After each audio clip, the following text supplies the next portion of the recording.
Hey everyone. So I went to the zoo yesterday, and of course the zoo's awesome. We love it. Kids love it. But it's super hot here, and I didn't realize that it was going to be above 100 and 100. It was like 104, something like that. So it was crazy hot. But we went with a friend and we had a ton of fun, and it just made me think because when I got home, even though we had a ton of fun, I felt kind of woozy and I felt tired, like really tired. It was almost like I got an overdose of vitamin D. And I started thinking about what I could have done differently to help us, because my kids were also acting a little bit woozy.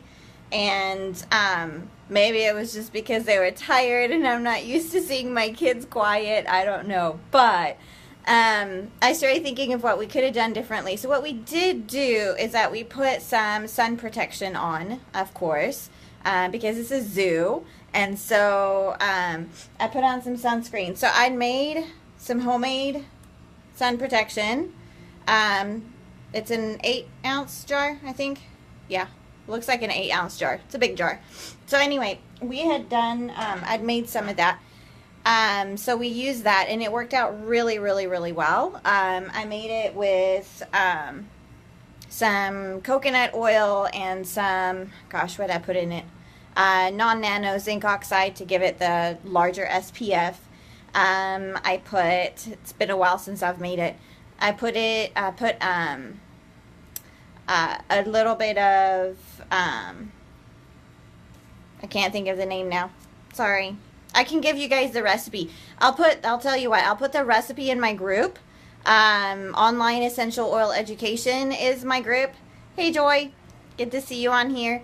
So I'll put the recipe for that in my group. But honestly, it was complicated for me. So it's a simple recipe, but it had kind of a complicated process. And so if I were to remake some sunscreen, I probably wouldn't. As soon as I'm done, I mean, I've got quite a bit left in here. See, you can barely tell that I barely used any of it. I'm going to sneeze. Sorry if I sneeze on you guys. I don't know why I'm going to sneeze. Anyway, what I would probably do next time is for sun protection, doTERRA just came out with a diaper rash cream that has like an SPF of 40. And so I would probably just use that for the sake of simplicity. It's like the whole set's just like $30. And it comes with a bunch of other stuff in it. So the diaper rash cream ends up being super, super cheap. So it would save me time, it would save me money to do that. But for those of you that are interested in being super creative, I will put this recipe in my group. So go join my group, Online Essential Oil Education. You can find the recipe in there. And then second too, what I was thinking to help us out, and I made this and I totally forgot about it, mom brain, but it's a cooling spray right here. So the letters are backwards, but it's just a little 2-ounce bottle or 4-ounce. I am not getting my stuff correctly. Okay, so it's a little bottle this big. I'll put the size in that group too, that way you guys know. But this cooling spray, so I did a little bit of research and I thought you guys might like this. We live in Texas now, and the sun is super hot. So we used to live in Missouri. It's not that hot compared to here. And here it gets pretty crazy, and we're trying to adjust to the heat.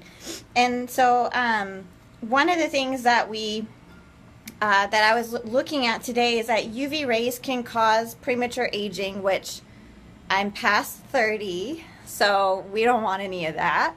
So I'm definitely putting that sun protection on. Hey, Cherie, good to see you. So yeah, getting older, don't want any wrinkles. Definitely put sun protection on. But also the cooling spray. So I started feeling a little bit woozy when I came back, and I thought, well, what could I have done while at the zoo to help? You know, besides a lot of water, drinking a ton of water, we were drinking a lot. And then we drank a lot once we got home too. That was important. But I could have done this cooling spray to help my body process the heat and process it out. So we were sweating really well. we were in good sweating pattern. But I think that this spray would have helped out a lot. So I made it, forgot to bring it. Couldn't believe I forgot to bring it. But I'll put the recipe for that in there too in my group. So what I put in it was peppermint, geranium, lavender, and witch hazel. So the witch hazel is just going to help, and then water. The witch hazel is going to help the water and the essential oils to mix a little bit better. And it also helps with skin. I put geranium in there because, like I said, I'm 30 or above 30. I'm past 30. I'm not going to admit how old I am on here. You can just figure it out. But I put some geranium in there because that helps regulate hormones. And so this cooling spray right here, if you're getting up there with in menopause or premenopausal age and you all of a sudden get really hot for no reason, that works for that too when you add the geranium. So I added that, and it's really good for skin and for hormones, both for boys and girls. So I'd use it on my kids. I diluted it enough that we can use it for kids. So anyway, I could have put that on to help prevent sun poisoning, but I forgot it. So next time I'll make sure, and I'm probably going to be spraying this on us a lot since we're here and we're still getting used to the sun. And then the other thing, excuse me, the other thing that I made is this little after sun spray. Sorry, the words are backwards, but it's in a cute little bottle, 16-ounce bottle. I got that on Amazon. It's plastic, but it's PETE on the bottom, so it's safe for use with essential oils. You don't want to put essential oils in just regular plastic. It has to have the number 1 or PETE on the bottom, and then you're good. Mine are also BPA free, so I can post a link in the group too for the Amazon bottles. So if you're not in my group, Online Essential Oil Education, get in there so you can get those recipes. But the after sun spray is just to help soothe your skin and keep pulling that heat out of your body. Because I woke up this morning, so such a enlightening experience. I woke up this morning and I was still horribly hot, and I'm not usually hot like that, but it felt like the sun was still inside. And so I thought, well, what can I do to help? Shower wasn't doing it. So this after sun spray is really good to help moisturize your skin. It helps pull that heat out. It also helps prevent your skin from blistering. So if you did get too much sun on accident, it will help to cool that off and to heal that. So what I put in there was lavender, frankincense, helichrysum, melaleuca, and aloe vera, and then mixed all that with water. So again, I'll put the recipe in my group. But after sun spray, it will soothe and heal and help protect your skin and keep pulling that heat out.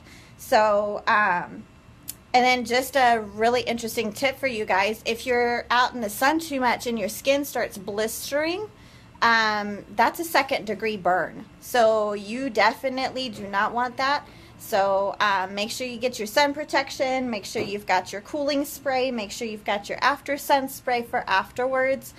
And then also make sure that in those sprays, when you're making them, you're not putting any citrus oils. Those are photosensitive, which means that they'll make the sun, they'll increase the effectiveness of the sun, which you don't want. It's going to provoke a burn, or it could. So no citrus oils, no photosensitive oils in there. You can find out a little bit more in the group where I'll post recipes. Hopefully this tip was helpful for you guys. I'll also put the links on to where I got my bottles. I know some of you, and my labels. I know some of you were interested in that. So anyway, have a good Thursday afternoon, and I will see you soon. Bye.